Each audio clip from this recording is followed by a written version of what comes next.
Hi, good morning. This is Dr. Adam Splaver with Matters of the Heart. Today I'm going to talk to you about, we're going to talk to you about, I have actually a special guest.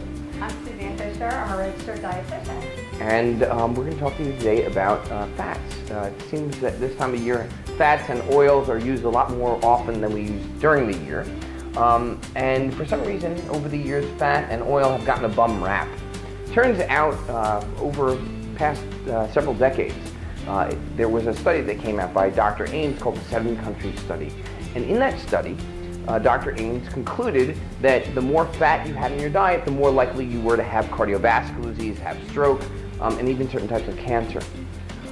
Based on that study alone, the USDA came forth with their food pyramid and suggested that we cut out most of the fats in our diet. Exactly.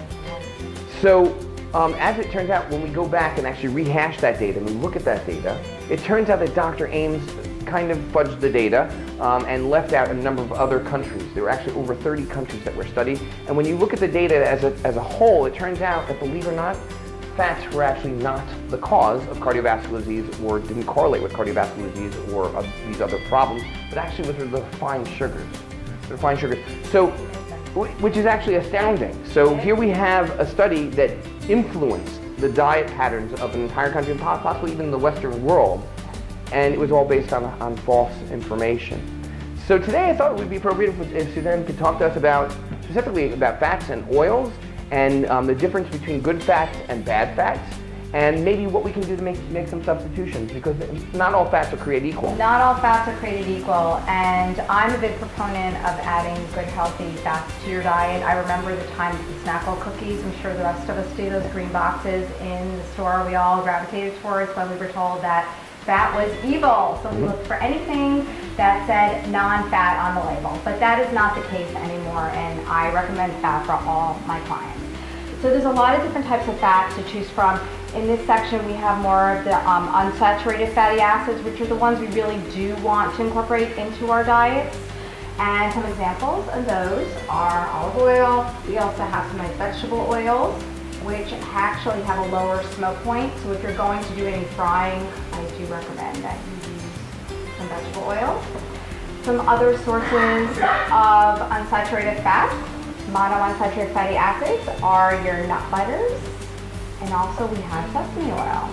Some other types of fats are called saturated fats. And I'm sure Dr. Splaver will agree that there also was a time where we were told that all fats were bad for you. Is that correct? Yeah, it is. Actually, if you look at most products on the shelves over the past several decades, they throw in a lot of things called hydrogenated oils. Exactly. And trans fats. And do you want to talk about trans fats? Yeah, trans fats are the one type of fat that I would say absolutely avoid. At all costs, avoid, avoid, avoid. These trans fats lead to inflammation in the body.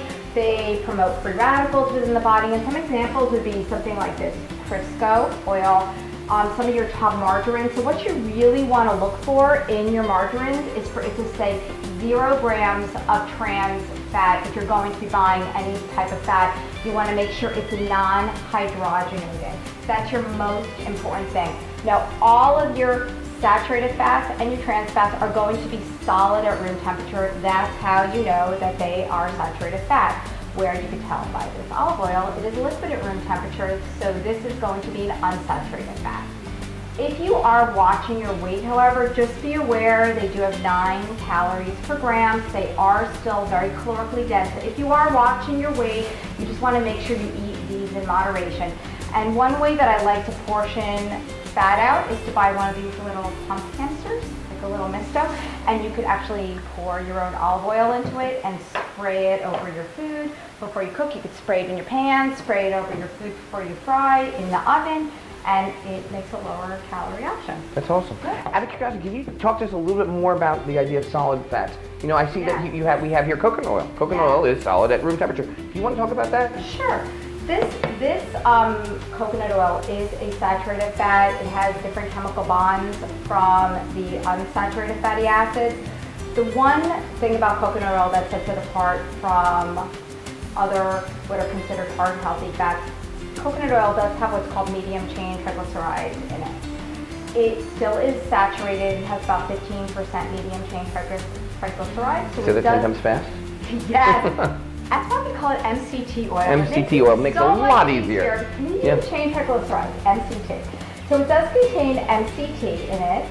About 15%, it still is saturated, so we still have to, use it in moderation. I know that new study came out that there is not really a correlation towards the risk towards cardiovascular disease with the inclusion of saturated fats. Do you want to speak on that new study that came out? There are a number of proponents that MCTs, or mixed chain triglycerides, actually may or may not help with cardiovascular health. One thing that is for sure that it seems to be that medium chain triglycerides may help in metabolism, may help jumpstart your metabolism. Correct. And there are those that actually add medium chain triglycerides into their coffee, such as the Bulletproof program. And there are those that actually promote, say it promotes brain health. I think that the final say is out, and we need more data. But it's actually it's something that we need to keep our eyes on. With that being said, I think at the end of the day, we really have come to the understanding that fats aren't all that bad. Fats are actually needed. Fats are actually part and parcel of certain, are made, you make hormones out of them, you make neurotransmitters out of them. Your cell membranes are made out of fat. So we need fats in our diet. They even help us absorb certain types of vitamins. Certain vitamins are fat soluble. So fats aren't evil. It's They're just not. the type of fat. You need to be cognizant of what you're taking into your body, cognizant of what you're actually putting into your food and feeding to your family. So with that, I guess the takeaway message is? I would definitely include these better sources of fat within your diet. About 25 to 30% of your diet should actually be comprised of these heart-healthy fats. And don't be afraid to eat fat. It doesn't make you fat. So with that, fat doesn't make you fat. And with Matters of the Heart, I'm Dr. Adam Splaver with my lovely guest, Susie Fisher. Susie Fisher. Thank you.